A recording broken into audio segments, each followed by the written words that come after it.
Hi friends, मैं परविंदर खारी।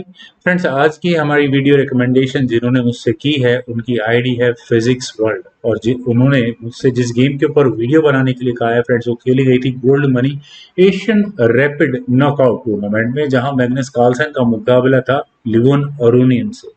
Friends, I don't think Livon बहुत strong player है, लेकिन मैग्नस कार्लसन के सामने उनका ट्रैक रिकॉर्ड बहुत अच्छा नहीं है। लेकिन इस गेम को देखकर कार्लसन को जरूर लगा होगा कि लिवोन अरोनियन ने यहाँ काफी अच्छी तैयारी की है। तो चलिए शुरू करते हैं। E4 के साथ यहाँ मैग्नस कार्लसन ने शुरू किया था। E5 यहाँ लिवोन अरोनियन ने खेला। देन हुआ नाइट F3, नाइट आया C6 स्क्वायर पर फॉर ब्लैक।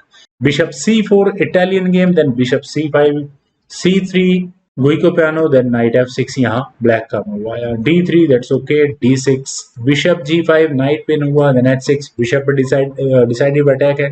बिशप गया H4 स्क्वायर पर, देन हुआ A6 knight B goes to D2, then bishop A7 square पर, और उसके बाद यहाँ दोनों साइड्स ने कैसल किया। ओके, देन हुआ A4 होने के बाद नाइट आया A5 स्क्वायर पर। फ्रेंड्स, मैं हमेशा इस मूव को काफी वीक मानता हूँ। नाइट लगभग गेम से बाहर हो जाता है ऐसा करने के बाद। बिशप आया A2 स्क्वायर पर, देन हुआ G5, दोबारा बिशप दूसरे बिशप पर अटैक इनफैक्ट, तो बिशप गया G3 स्क्वायर पर, देन नाइट H5। और अरोनियन किसी ना किसी तरह कुछ ब्रेक थ्रू चाहते थे। खैर, पहले हुआ B4, नाइट पर अटैक बना, तो नाइट टेक्स G3 ऑप्शन को यहाँ पहले अरोनियन ने चुना। ऑब्वियस है कि यहाँ H टेक्स G3 ही पहले करना पड़ेगा, वही हुआ भी क्योंकि रुक पर अटैक था। नाइट आया C6 स्क्वायर पर, देन नाइट G7 यहाँ व्हाइट ने किया। किंग गया G7 स्क्वायर पर, देन हुआ G4, queen F6, G3, then knight E7 square पर। फ्रेंड्स, ब्लैक के पीसेस की अगर मैं बात करूं इन टर्म्स ऑफ डेवलपमेंट या फ्री मूवमेंट के बारे में, अब ये नाइट कहाँ जा सकता है? नाइट माइट भी G6 स्क्वायर पर जा सकता है, लेकिन उससे आगे फिर वो फर्दर कहीं अपने आप को डेवलप नहीं कर पाएगा। खैर, किंग G2 यहाँ व्हाइट ने किया, वो भी जरूरी है क्योंकि F1 आगे पुश करना ही पड़ेगा जिस तरह की गेम बन चुकी है। F4 सॉरी, नाइट गया G8 स्क्वायर पर फॉर ब्लैक, लेकिन व्हाइट ने यहाँ F4 किया, ई टेक्स F4। और फ्रेंड्स, ई टेक्स F4 होने के बाद डायरेक्टली यहाँ पहले इस पॉन पर अटैक बनता हुआ नजर आ रहा है, लेकिन यहाँ व्हाइट ने D4 शायद इसीलिए किया होगा। नाइट गया G7 स्क्वायर पर, कुछ देर के लिए फिलहाल ये पॉन पिन है बिकॉज ऑफ दिस रुक। देन नाइट C4 यहाँ व्हाइट का मूव आया। और फ्रेंड्स, नाइट के C4 स्क्वायर पर आने के बाद देखते हैं D4 मुझे थोड़ा वीक लगता है, लेकिन वो मेरी कैलकुलेशन है। ग्रैंड मास्टर्स की गेम हो रही है।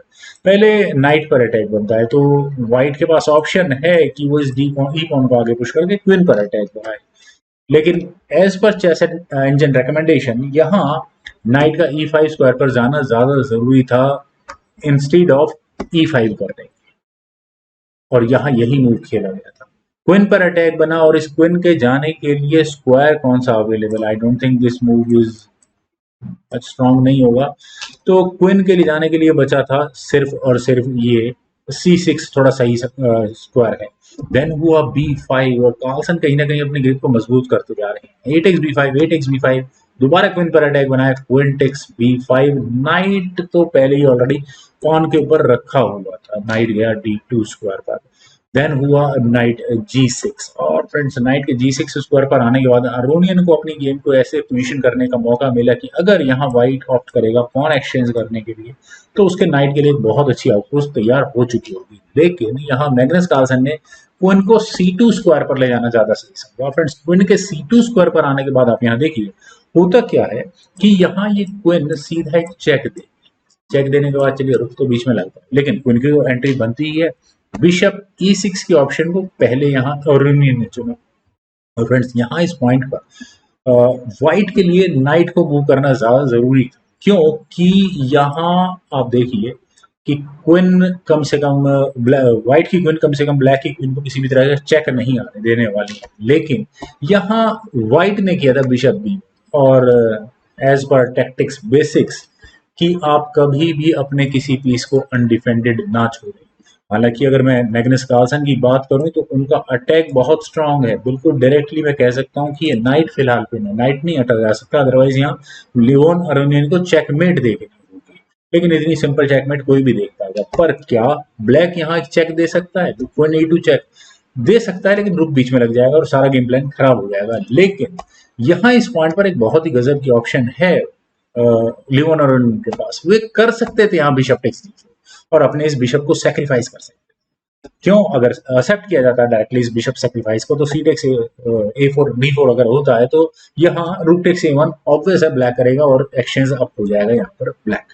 लेकिन अगर मान लिया जाए कि मैग्नस कार्लसन इस ट्रैप को समझ जाते हैं और डायरेक्टली वो करते हैं रुक टेक्स A8, ओके पहले ही अपना रुक लेते हैं, तो यहाँ ये गेम चेकमेट तक पहुंचती है। कैसे? पहले तो होगा क्वीन A2 चेक, किंग जाएगा H1 स्क्वायर, और कोई स्क्वायर बचेगा क्या? I don't think so. F takes G3 होने के बाद यहाँ पर ये चेकमेट की थ्रेट है, और इस चेकमेट से बचने के लिए व्हाइट क्या करेगा? नाइट को मूव कर लेगा, लेकिन फर्क नहीं पड़ता, यहाँ ई पॉन आगे पुश हो जाएगा। ई पॉन के आगे पुश होने के बाद यहाँ होगा किंग H2, जी टेक्स H1 क्वीन, क्वीन तो प्रमोट होगी, एक चेक भी आएगी, किंग जब G3 स्क्वायर पर जाएगा उसके बाद G3 या H3 जिस भी स्क्वायर पर जाएगा उसके बाद क्वीन G2 चेक, और यहाँ ये मेट।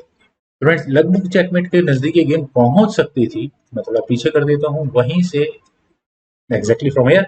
अगर यहाँ रुक लेने की गलती व्हाइट करता, पर फिर भी इस bishop sacrifice, attempted bishop sacrifice के बाद भी यहाँ व्हाइट के पास एक गेम प्ले था, वो यहाँ अपने नाइट को मैन्यूवर कर सकते थे और इस गेम को संभालने की कोशिश कर सकते थे, और ऐसा सब करने के बाद रुक तो फिर भी जाता है यार। हाँ, नाइट टेक्स D4 होगा, क्वीन पर अटैक बनेगा, क्वीन मूव कर लेंगे, देन उसके बाद जी टेक्स, नाइट टेक्स। ओके चलिए इस गेम को और आगे नहीं बढ़ाते हैं, थोड़ा सा पीछे चलते हैं, एग्जैक्टली वहां जहां से ये गेम शुरू हुई थी, जब मैं ये बता रहा था कि ये नाइट पिन हो चुका है और यहाँ व्हाइट ने बहुत डेडली अटैक लगा दिया है। खैर इस मूव को लियोन और यूनियन ने नहीं चला था, अपने बिशप को सेक्रीफाइस नहीं किया था, तो यहाँ क्या किया था? यहाँ हुआ था C5, और C5 करने का इरादा क्या? फिर वही इस बिशप की फायरिंग लाइन को खोलने का है, और लगभग वही गेम प्ले बनाने का जिसके बारे में मैं अभी थोड़ी देर पहले कह रहा था। तो क्या कार्लसन मौका देंगे यहाँ पर लियोन अरुणिन को ऐसा मूव खेलने का, इतना जबरदस्त अटैक बनाने का? बिल्कुल भी नहीं। उन्होंने यहाँ एक्सचेंज सेक्रीफाइस किया। पहले तो अपने नाइट को F3 स्क्वायर पर मूव किया, देन हुआ C टेक्स D4, और सबसे पहले खैर मुझे तो ऐसा लगता है कि knight takes D4 was that's okay option. Bishop takes D4 होता, रुक टेक्स A8, और कुछ इस तरह से गेम आगे बढ़ती और गेम का बैलेंस काफी हद तक इक्वल रहता। लेकिन एग्जैक्टली फ्रॉम हेयर यहाँ हुआ था rook takes A7, exchange sacrifice दिया मैग्नस कार्लसन ने। रुक टेक्स A7, देन हुआ नाइट टेक्स D4, गेम लगभग वैसे ही चली, क्वीन गई B6 स्क्वायर पर, नाइट को नॉट एग्जैक्टली पिन किया, नाइट F5 चेक, और फ्रेंड्स क्या गजब का मूव है, एक चेक आई है, बिशप से नहीं लिया जा सकता, क्वीन बहुत अच्छे स्क्वायर पर आकर बैठ जाएगी, या फिर मैं कहूँ कि यहाँ नाइट पर अटैक बनेगा, नाइट को कहीं हटाना होगा, फिर उसके बाद पॉन भी आगे बढ़ा जा सकता है और बहुत डेडली गेम हो जाएगी यहाँ से। खैर किंग आया H8 स्क्वायर पर, देन नाइट आया F3 स्क्वायर पर, और फ्रेंड्स नाइट का F3 या नाइट का मेन्यूवर क्या होने वाला है यहाँ मैं देख सकता हूँ, कुछ इस तरह का मेन्यूवर आने वाला है। तो हुआ F टेक्स G3 और अपने पॉन को थर्ड रैंक में पहुंचा दिया। वीक मूव तो नहीं कहूंगा, ठीक है। रुक आया H1 स्क्वायर पर, और फ्रेंड्स ये मूव भी बहुत डेडली है। मैग्नस कार्लसन इस गेम में अपनी ग्रिप बहुत मजबूत कर चुके हैं, अगर मैं सही मायने में कहूँ तो। बस उनको चेकमेट करने के लिए अगर कुछ रोक रहा है तो वो यहाँ पर ये ब्लैक का knight, queen F2 check. Finally चलिए क्वीन को बोर्ड से ऑफ किया, queen takes F2, G takes F2, king takes F2, that's it. Rook आया A1 स्क्वायर पर, बिशप को पिन नहीं, क्योंकि rook takes H6 check, king गया G8 स्क्वायर पर, देन ये बिशप बचाएगा D3 स्क्वायर पर।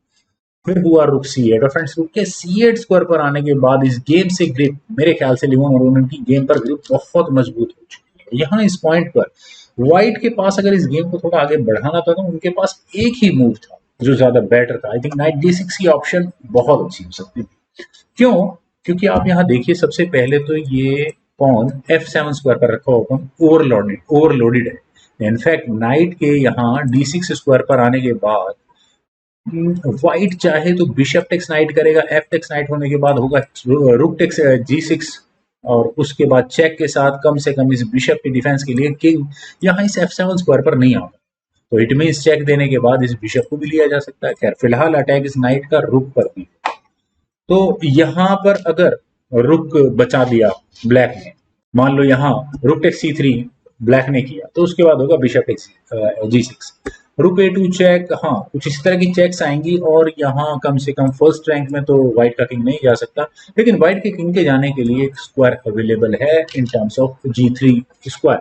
देन रुक की चली बैटरी भी लगा दी, बिशप A7 चेक, कुछ इस तरह से गेम यहाँ पर व्हाइट मेरे ख्याल से मैनेज कर सकता था, पर यहाँ हुआ था night eight 5 goes to D4 और ऐसा करने के बाद यहाँ कार्लसन ने वो जो वीकनेस अभी मैं थोड़ी देर पहले कह रहा था, वीकनेस नॉट एग्जैक्टली, यहाँ इस G3 स्क्वायर के रूप में व्हाइट के पास जो एक एस्केपिंग स्क्वायर या डिफेंडिंग स्क्वायर था वो उन्होंने उनसे छीन लिया। किस तरह से? नाइट को F4 स्क्वायर पर ले जाकर। मेरे ख्याल से यहाँ अगर मैं आपसे कहूँ कि ये गेम चेकमेट तक पहुंचने वाली है तो क्या आप यकीन करेंगे? थोड़ा मुश्किल है।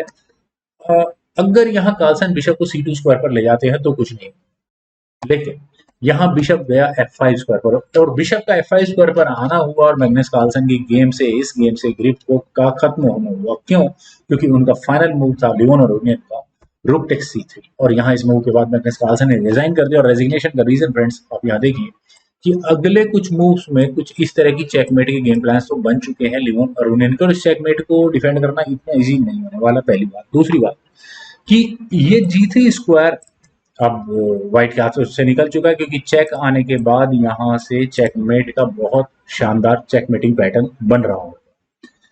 तो फ्रेंड्स बहुत ही अच्छी गेम रही। आई थिंक रैपिड के टर्म्स में अगर मैं इस गेम की बात करूं तो एक मैग्नस कार्लसन एक अच्छे खासे प्रेशर से गुजरे होंगे इस गेम से। तो फ्रेंड्स मुझे उम्मीद है कि आप लोगों को फिजिक्स वर्ल्ड की जी की ये गेम बताई हुई गेम आप जरूर पसंद आई होगी। तो आप लोग इस वीडियो को लाइक करें, शेयर करें और मेरे यूट्यूब चैनल चेस गुरु को प्लीज सब्सक्राइब जरूर करें। आपके कमेंट्स का मुझे बेहद इंतजार रहेगा। Thank you for watching and bye.